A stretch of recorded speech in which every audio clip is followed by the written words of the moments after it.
Pemberlakuan syarat utama tes PCR dalam perjalanan udara di Bandara Silampari dari rute Lubuk Linggau ke Pulau Jawa telah diterapkan sejak tanggal 24 Oktober lalu.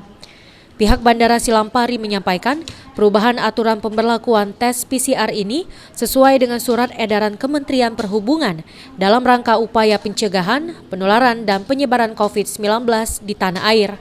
Menanggapi dengan berlakunya syarat tes PCR bagi para calon penumpang di Bandara Silampari, Wali Kota Lubuk Linggau yang juga Ketua Satgas Penanganan COVID-19 Kota Lubuk Linggau mengaku tetap mendukung kebijakan pemerintah pusat dalam upaya menanggulangi penyelenggaraan COVID-19. Meskipun telah diberlakukan tes PCR, pihaknya juga berharap dan meminta pemerintah dalam memberlakukan PCR agar masa berlaku diperpanjang dari semulanya hanya 3 hari menjadi 5 hari.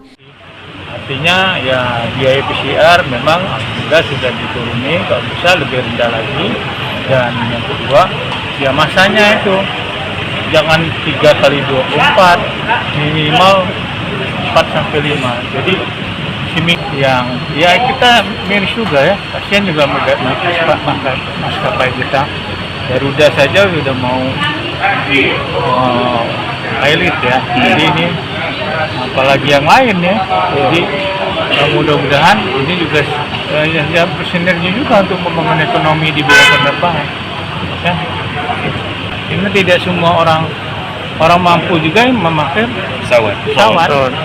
Ya, banyak yang tidak mampu juga pakai pesawat karena terpaksa dan sebagainya ya. Tri Hajaria, PAL TV.